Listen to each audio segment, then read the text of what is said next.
안녕하세요. 문화쿤의 M카입니다. 오늘은 이제 벌써 이 스포티지가 나온 지가 30년이 됐네요.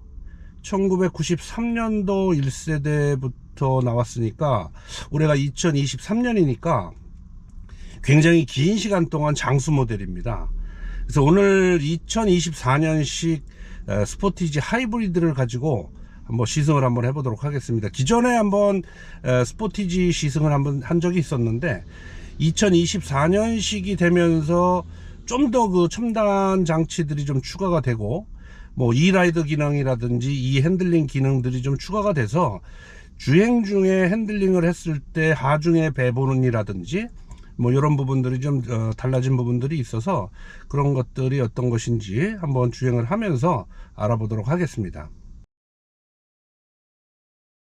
사실 하이브리드 차량 같은 경우는 연비가 얼마만큼 나오느냐 하는 것이 가장 중요하죠. 지금 고속도로를 제가 1시간 2시간 정도 주행을 했는데 리터당 20km 정도 나오면 뭐 고속도로에서 통상적으로 엔진의 가동 시간이 좀 크긴 할 텐데 제가 크루즈 시스템을 작동해서 그런지 모르겠지만 과감하게 악셀 페달을 밟아서 엔진 개입 시간이 그렇게 많지 않다 보니까 고속도로에서 지금 현재 20km 정도 나오면 굉장히 평균적으로 지금 현재 20km 정도 나오네요. 1리터당. 그리고 크루즈 시스템을 작동을 하니까 얘가 핸들을 잡으라는 메시지가 좀 요거는 굉장히 빠른 시간에 잡으라고 나오네요. 그리고 안 잡으면 두 번째까지는 약간 핸들을 잡고 있는 시간이 좀 길어지고 세 번째는 아주 스마트 크루즈 자체를 아주 해제시켜서 다시 작동하게끔. 그래서 여기서 주의할 거는 뭐냐면 핸들의 표시가 계기판에 핸들의 표시가 돼야 차선 유지도 되고 핸들도 잡지 않고 가더라도 차선을 계속 쭉 따라가서 갈 수가 있습니다. 제가 지금 경보를 해주고 있음에도 핸들을 안 잡아보면 조금 시간이 지나 보면 스마트 크루즈를 완전히 해제시켜서 핸들을 잡고 가도록 이렇게 유도를 하고 있어요. 그래서 앞에 보면 시야가 기존에는 클러스터 이 박스 케이스들이 있어서 지금 완전히 해제가 됐네요.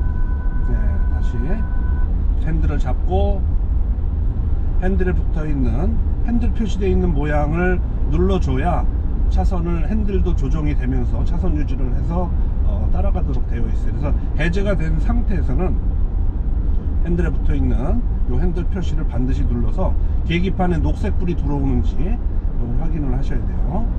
그래서 이 핸들을 잡으라는 메시지가 굉장히 짧은 시간에 들어오니까 살짝 한 번씩만 타치를 해주시면 될 것 같고요. 아무래도 하이브리드 같은 경우는 이 주행 1리터당 주행 거리가 크다 보니까 이게 멀리 가더라도 뭐 그렇게 기름 부담이 그렇게 크지는 않은 것 같아요. 오히려 시내 주행했을 때가 하이브리드가 효과를 더 많이 보는데 고속도로 주행 시에는 스마트 크루즈를 켜고 가시면 악셀 페달을 밟았다 깊게 밟으면 밟을수록 아무래도 엔진의 개입 시간이 길어지다 보면 그만큼 연비가 이제 떨어질 수 있기 때문에 가능한 한 스마트 크루즈를 켜시고 다니시는 것이 훨씬 더 유리하실 것 같아요. 아무래도 이제 차간거리 유지가 되고 그래서 일정한 차간거리를 유지하면서 제동도 되면서 운전을 하다 보면 내가 미처 발견하지 못했던 그런 차간거리가 왔을 때 스스로 제동이 돼서 차간거리 유지해주는 이런 기능들이 굉장히 좀 편리한 것 같아요. 그리고 핸들에 이제 주행했을 때 이런 뭐 연비도 되게 중요하지만 핸들링이라든지 아니면 이 노면으로부터 오는 충격, 그 다음에 브레이킹 상태, 브레이크 페달이 어느 정도 응답성이 좋으냐 나쁘냐 뭐 이런 것들을 보는 게 일반적으로 이제 우리가 주행했을 때 느끼는 그런 감을 좀 말씀을 드리는데 지금 현재는 고속도로를 주행해서 계속 제가 한 2시간 정도 운행을 했는데 노면으로부터 오는 충격이 뭐 굉장히 튄다 이런 느낌은 없고 밑에서 들어오는 충격을 어느 정도 서스펜션에서 좀 잡아서 내가 앉아있는 데까지 올라오질 않아서 크게 불편한 점은 좀 없어 보이고요. 핸들 같은 경우도 지금 현재 좀 고속으로 달리다 보면 약간 묵직하다라는 그런 느낌도 있어서 핸들링 하는데도 크게 어려움은 좀 없었고 요 기능 중에 이 핸들링이라고 하는 그런 기능들이 있어요. 그래서 이 핸들링 같은 경우는 이 핸들이 급격하게 틀었을 때 하중의 배분을, 이 차 같은 경우는 지금 하이브리드니까 앞쪽에 엔진하고 모터나 이런 것들이 다 장착이 되어 있다 보니까 하중이 앞쪽에 있다 보면 뒤에가 가볍죠. 그래서 핸들을 급격하게 틀었을 때 뒤에가 돌아가는 확률이 있단 말이에요. 그래서 그런 것들을 제동 배분, 모터를 구동하는 그런 타이밍을 조절을 해서 뒤쪽이 돌아가지 않도록 해주는 그런 이 핸들링 기능이 좀 있고, 이 라이드 기능도 더불어서 둔턱을 넘어가거나 이럴 때 쿵쿵 떨어지는 그런 것들을 제어를 통해서 해주기 때문에 뭐 둔턱을 넘어갔을 때 뚝뚝 떨어지는 듯한 그런 느낌은 어느 정도 제어를 해줄 수 있다라는 그런 장점을 갖고 있네요. 지금 현재 스마트 크루즈를 작동을 시키고 가고 있고요. 여기 보시면 여기에 있는 핸들 표시하고, 그 다음에 여기 차선 유지 표시가 들어와야 차선 유지도 되면서 핸들도 거기에 맞춰서 이제 조정이 되도록 이렇게 되어 있고, 지금 이게 클러치 패드 앞쪽에 보면 기존에 클러스터 이 커버가 있어가지고 굉장히 좀 불편했었는데, 요게 이 계기판이 12.3인치, 그 다음에 디스플레이 되는 이쪽이 12.3인치다 보니까 굉장히 크게 만들어져 있어서 시인성도 굉장히 좀 좋아요. 오히려 이쪽에 있는 지금 현재 내비게이션을 틀어놨는데 이쪽이 넓다 보니까 보는데도 굉장히 좀 편리한 그런 느낌이 들고, 앞쪽에도 보면 계기판에도 뭐 심플하게 나와 있기는 합니다. 그래서 현재 20.5km, 리터당 20.5km를 가고 있다는 걸 표시를 하고 있고, 배터리 같은 경우는 고전압 배터리가 지금 현재 요 정도밖에 없는데, 이 적다고 너무 걱정하시는 분들이 있는데 이 걱정 안 하셔도 돼요. 왜냐면 이 차는 뒤쪽에 뒷좌석 그 밑에 이제 고전압 배터리가 장착이 되어 있는데, 만약에 배터리 전압이 낮거나 그러게 되면 엔진이 가동이 되면서 배터리에 충전이 되는 구조거든요. 그래서 저 배터리의 충전량이 작다고 해서 뭐 문제가 있거나 그런 건 아니고, 배터리 양이 떨어지게 되면 엔진을 가동을 해서 엔진이 발전기 역할을 하는 거니까, 그래서 충전을 시켜놓은 구조이기 때문에 이 배터리 상태가 양이 적다고 해서 뭐 걱정하실 필요는 없고, 이쪽에 있는 연료 같은 경우는 이제 연료를 넣어주셔야 되겠죠. 이제 이게 많이가 소모가 되면, 요거는 충전이 되는 구조는 아닙니다. 연료는 넣으셔야 돼요.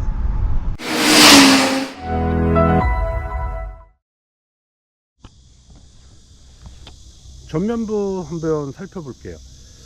2024년식 같은 경우는 헤드램프가 LED로 이렇게 두 개가 장착이 되어 있고, DRL은 역시 이 부메랑처럼 이렇게 되어 있고, 또 특이한 거 보면 여기 이제 안개등이 이렇게 장착이 되어 있어요. 요즘 뭐 안개등이 없는 추세인데 안개등이 장착이 되어 있고, 그 다음에 이게 이제 액티브 사운드라고 그래서 이 엔진이 가동되지 않으면 소리를 발생을 시켜서 지나가는 사람들한테 인식할 수 있도록 이렇게 되어 있는 게 있고요. 그 다음에 이쪽에 보면 여기 이제 크롬 도금되어 있으니까 오히려 아주 럭셔리하게 보이는 부분들이 좀 있습니다. 그 다음에 여기 이제 레이더가 장착이 되어 있고요. 전방에 카메라가 여기 장착되어 있고, 이 부분이 이제 타이거 노즈처럼 생겼다고 해서 이 기아의 트레이드 마크가 되는 부위가 바로 이 부분이 되겠죠. 그래서 전면에 보면 뭐 기존 거하고 이렇게 언뜻 봐서는 뭐 이렇게 바뀐 게 있나 이런 생각을 가지실 수 있을 텐데, 뭐 그렇게 크게 달린 부분은 없고요. 헤드라이트의 LED 이런 부분들이 좀 바뀌었다라는 말씀을 좀 드리고 싶네요. 하이브리드 엔진룸을 한번 살펴볼게요. 이게 1.6 GDI 터보 장치가 장착이 되어 있고요. 뭐 엔진 오일 속에 가솔린이 유입된다는 그런 이슈가 있습니다만, 이슈 업그레이드를 통해서 가솔린이 오일하고 혼유되는 그런 것들은 좀 제거가 된 듯 하고요. 이쪽에는 고전압 쪽에 모터를 구동하는 MCU라든지, 그 다음에 모터에 들어가는 열을 식혀줄 수 있는 냉각수가 이렇게 들어가 있습니다. 그래서 이 GDI 엔진 같은 경우는 사실 제가 주행을 하면서 보니까 엔진이 가동되는 것하고 이 배터리를 이용해서 가는 경우가 과거에는 약간의 그 이질감이 없잖아 있었는데, 엔진이 구동된다 안 된다 하는 것을 사실 주행을 하면서 느끼는 거지만 그렇게 이질감이 일어나거나 그러지는 않습니다. 그리고 1.6이다 보니까 엔진의 출력이 좀 떨어지는 거 아니냐라고 말씀을 하실 수가 있는데 뭐 그렇지는 않습니다. 가속력도 아주 좋아요. 그 다음에 이쪽에 보면 전자식 부스터 역할을 하고 있는 그런 게 장착이 되어 있고요. 그래서 어떻게 보면 요즘 그 하이브리드가 대세죠. 전기자동차는 좀 여러가지 이슈가 많이 있다 보니까 하이브리드가 급격하게 판매가 되고 있어요.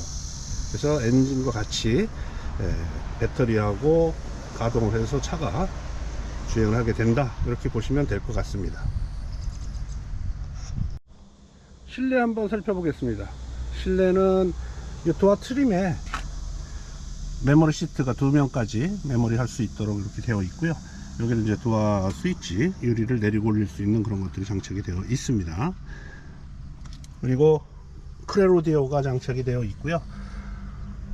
그 다음에 이쪽에 보시면 뭐 스포티지가 기존에도 장착이 되어 있었는데 여기 보면은 12V 배터리 리셋 버튼이 장착이 되어 있죠. 그래서 저전압 배터리가 고전압 배터리 안으로 들어가 있다 보니까 점프를 할 수가 없어요. 그래서 만약에 저전압 배터리가 방전이 됐을 때 이 버튼을 누르고 쓰시면 고전압에서 저전압으로 전기가 이동하는 그런 시스템이 되겠고요. 요건 이제 헤드램프 레벨링 디바이스인데 여기에 뭐 3이 있고 2가 있고 1이 있고 0이 있는데 뭐 3에 놓으시면 어떤 분들은 0에 놓으시는 게 맞다라고 하시는 분이 계시는데 3에 놓으셔야 정상적인 헤드램프 높이가 앞차의 그 눈가림, 또 상대편에서 오는 차의 어떤 이 불빛이 눈이 부시지 않게 되는 그런 위치가 되겠고요. 요거는 이제 트랙션 오프 버튼입니다. 그래서 계기판에 경고등이나 이런 그 등이, 지시등이 아무것도 안 들어오는 게 TCS가 동작하는 겁니다. 만약에 이 버튼을 누르게 되면 TCS 오프 등이 들어왔다는 것은 트랙션이 안 된다는 것을 의미하고 있고요. 요거는 이제 전자 파킹이 되겠고요. 소리가 들리죠? 전자 파킹이 지금 현재 되고 있다는 거 보실 수가 있고, 계기판에 보시면 요게 전체적으로 12.3인치, 그 다음에 디스플레이 되는 데가 12.3인치가 장착이 되어 있습니다. 그래서 여기 보시면 뭐 주행할 때도 말씀을 드리겠습니다만 기존에는 클러스터 케이스가 장착이 되어 있어서 앞에 좀 뭐가 좀 시야를 방해한다라는 그런 느낌이 드는데 아주 깔끔하게 파노라마 디스플레이를 사용하다 보니까 시야가 굉장히 넓다는 그런 장점도 갖고 있습니다. 여기 보시면 이제 무선 충전을 할 수 있는 충전 패드가 장착이 되어 있고 C타입의 포트도 충전할 수 있는 포트도 장착이 되어 있고 USB 포트도 마련이 되어 있습니다. 뭐 다른 것들은 여기에 크게 바뀐 건 없고 여기 이제 시동 버튼이 여기 장착이 되어 있고 여기는 이제 파킹, 여기 있는 파킹을 누르게 되면 어디에 파킹이 되느냐, 변속기가 파킹이 되는 거고요. 여기에 있는 요 파킹을 누르게 되면 사이드 브레이크가 잡히는 거예요. 그래서 그런 P라고 같은 P가 아니고 파킹이 어느 쪽에 파킹이 되느냐 하는 것을 나타내고 있다라는 말씀 드리고 싶습니다. 오토 홀드 버튼도 있고, 그 다음에 여기 이제 드라이브 모드. 그래서 드라이브 모드 같은 경우는 그 파워 모드를 놓게 되면 아무래도 연료가 더 많이 들어가거나 전력 소모가 더 많이 된다는 거. 그래서 보통 이코노미 상태에서 주행을 하시면 되겠고요. 여기 블랙 하이그로시 같은 경우는 뭐 지문이 그 표시가 안 난다 뭐 이런 말씀을 하시는데 이 지문이 있다 보니까 약간 좀 지저분하다는 그런 느낌이 납니다. 여기는 이제 냉방 시트하고 열선 시트가 운전석, 조수석, 그 다음에 핸들, 겨울철에 이제 핸들 잡으면 차갑잖아요. 그래서 이 버튼을 누르시게 되면 핸들이 따뜻해지는 핸들 워머가 장착이 되어 있습니다. 기아의 특징 중에 하나죠. 여기에 있는 이 바람개비, 이 버튼을 누르거나 또는 요 위에 있는 두 개 버튼을 누르게 되면 화면 자체가 이중으로 되어 있어서 이 버튼을 눌러서 뭐 내비게이션이나 맵, 그 다음에 이 버튼을 누르게 되면 풍량을 조절할 수 있고 에어컨을 작동할 수 있는 이런 게 되겠고, 요거는 내부 공기 순환이고요. 그 다음에 여기서 중요한 거는 드라이브 올리라고 되어 있어. 혼자 타고 다니시면 요 드라이브 올리 버튼을 누르시게 되면 운전 쪽만 공조 장치가 작동이 되다 보니까 뭐 조수까지 공조 시스템을 작동하실 필요가 없습니다. 그 다음에 이제 레버를 보면 여기 보시면 여기 있는 레버가 뒤에 와이파를 동작시키거나 할 때는 요걸 누르시면 되고요.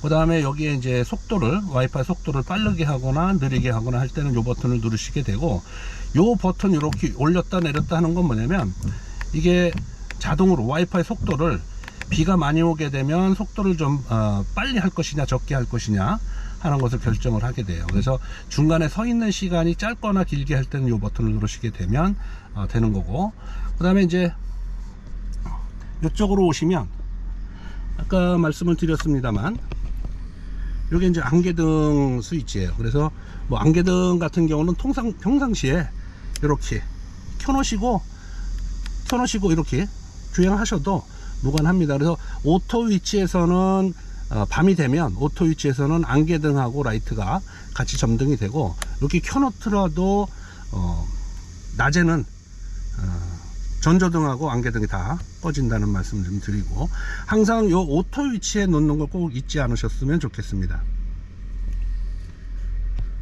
그리고 계기판 보면 여기 지금 이 색깔이 저는 아주 뭐 신박하다고 생각이 들었는데, 지금은 그 외부에 이 맑으니까 하늘색처럼 이렇게 보이고, 비가 오면 비가 내리고 구름이 끼면 또 구름 낀 형태로 계속 변화되니까 뭐 주행하는데도 똑같은 화면이 아니고 다른 화면을 볼 수 있어서 아주 좋았던 것 같습니다.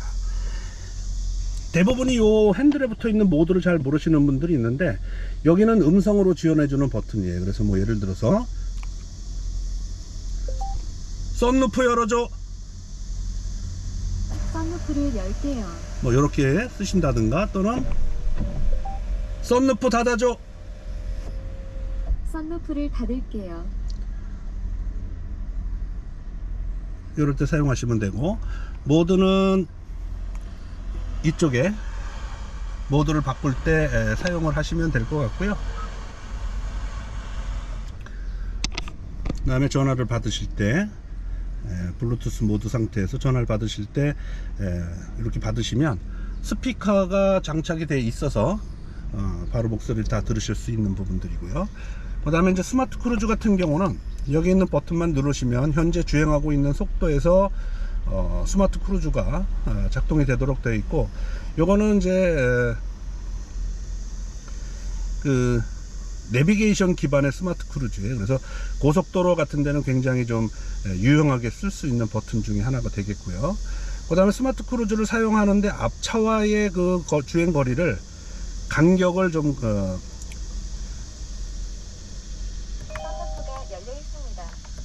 간격을 뭐 좁게 한다든지 할 때는 이 버튼을 누르시게 되면 계기판에 이제 그 차의 그 간격이 좁아졌다 늘려졌다 하는 것을 확인하실 수가 있고, 그 다음에 여기 이제 그 차선 유지하고 핸들을 조향을 해주는데, 일반적으로 이 버튼만 누른 상태에서 이 버튼이 눌려져 있지 않거나 하게 되면 차선을 자꾸 벗어나는 경우가 있어요. 그래서 이 버튼을 눌러서 그 계기판에 녹색 불이 2개가 차선하고 핸들이 표시가 되는 그 표시가 녹색 선으로 들어오게 되면 안전하게 차선을 이탈하지 않는 상태에서 주행을 하실 수가 있습니다.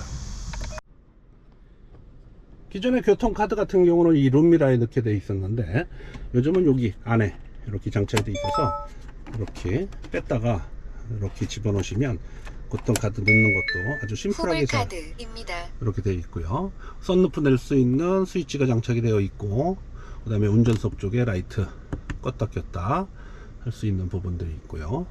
그다음 이제 여기는 SOS를 치거나 그럴 때 이렇게 쓰시면 될 것 같고, 카드를 거꾸로 놓거나 그러면 뭐 음성으로 알려주기도 하지만, 요 램프가 녹색불이 들어오지 않고 빨간불이 들어왔을 경우는 이제 그 카드를 뒤집어서 한번 더 껴주시면 될 것 같습니다.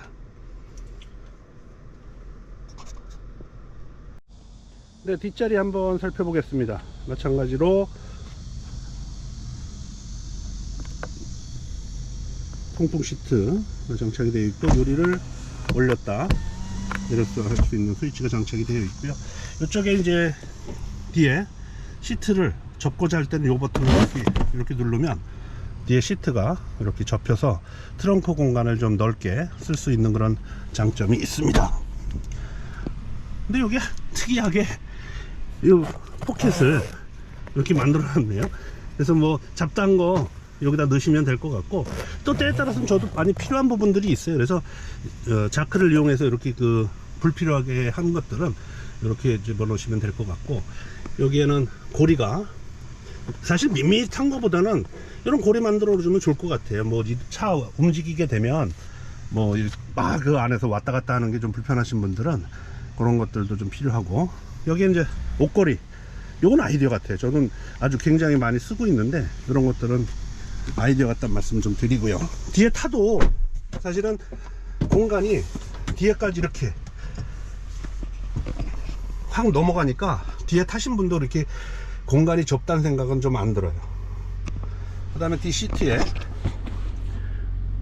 이제 충전할 수 있는 포트가 또 마련이 되어 있고, 이런 것들은 운전석에서 앉아가지고 차를 시트를 앞으로 밀거나 뒤로 밀거나 할 때는 아주 유용한 것 같아요.